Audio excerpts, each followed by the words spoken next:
All right, let's dive right in. Today, we're looking at a really ambitious growth plan from a company, something they call the enhanced market. It's this fascinating blueprint, right? All about integrating a bunch of services to totally change the game for their customers. So, let's break it down. So, check this out. Imagine you're trying to get your customers to use more of your core services. How do you go from, say, 27% all the way up to 75%? I mean, that's not a small jump, that's a massive leap. And that's the goal right at the heart of this whole thing. The key, they say, is this enhanced market strategy. So, what is it exactly? Well, first off, it's not some new product you can just buy off the shelf. Think of it more like an integrated service model. The whole idea is to bundle a bunch of their best services together to make the customer's experience super smooth, super efficient, and way more valuable. And this is where you really see just how big they're thinking.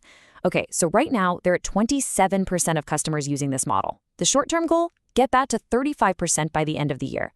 But the long game, the big vision, is a massive 75%.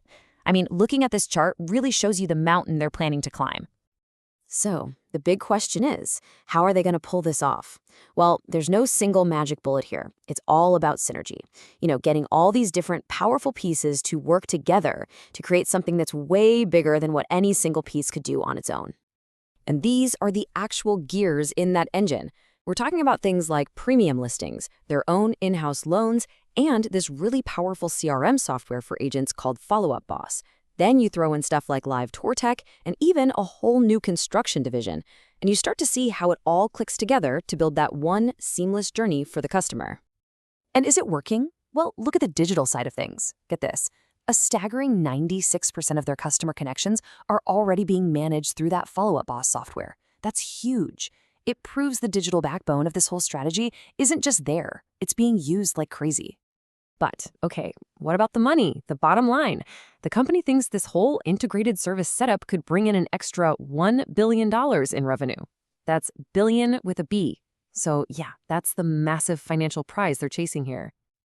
Now, you can't chase a goal this big without a solid plan. And this isn't some flip a switch and hope for the best kind of deal. No, it's a very deliberate, systematic, market-by-market rollout. Let's look at how they actually do it. They've got a playbook, and it's pretty straightforward. Step 1, they go into a new market and find the absolute best agent teams. Step 2, they arm those teams with the tools and support they need to handle a lot more clients without dropping the ball. And step 3, they track everything. Conversion rates, how many people use their loans, and, the most important thing, are the customers happy? So, is the plan actually working? Well, according to them, the answer is a solid yes. They're saying all the key numbers in both the new markets and the old ones are tracking exactly as expected. So it looks like that systematic approach is really paying off. Okay, now this next part is super important. It's a real shift in their thinking. See, as this whole plan grows and evolves, so does the way they measure if it's actually working.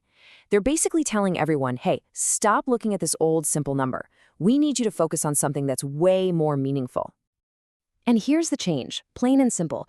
They're moving away from just counting the number of markets they're in.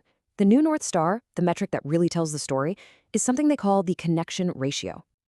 And look, this isn't just me saying it. This is coming straight from the company. They are explicitly telling people, focus on the connection ratio, not just the number of markets.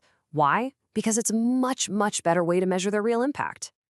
So why the big change? Well, just counting markets can be really misleading, right? A tiny town and a huge city would both just count as one.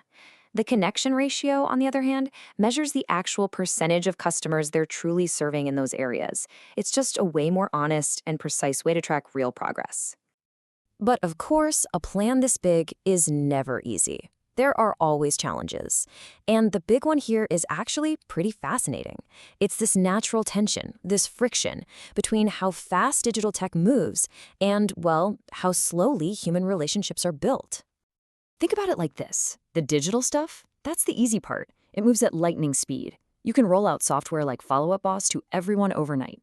But the analog side, the human side, that's a whole different ballgame. Hiring the right people, like loan officers, and this is the crucial bit, giving them the time to actually build trust and real relationships with agents, you just can't speed that up. You can't rush trust. So this timeline really helps set expectations. On day one, when they launch in a new market, all the tech is ready to go. But it takes around 6 months for the people, the teams, to really get in sync and for those relationships to start to click. And the full financial payoff, the real boost in profit, you usually don't see that for about a year. It's a slow burn. And that right there is really the heart of the matter. For all the talk about cool software and clever strategies, at the end of the day, this whole thing sinks or swims based on people. People building trust with other people. That's what makes the entire system work. Okay, so let's pull back and look at the big picture again. This chart really puts it all into perspective. That 27% they have now, plus the 8% they're aiming for this year, that's just the tip of the iceberg. The real story is that massive 65% slice. That's the future opportunity. That's the 2/3 of their customers that are still completely untapped. Which, of course, leaves us with the big, final question. The blueprint is there. The engine is running. The potential is obviously enormous. So, with 2/3 of the market just waiting, is this strategy, this mix of high tech and human touch, the key that's finally going to unlock their next huge wave of growth? That really is the billion-dollar question, isn't it?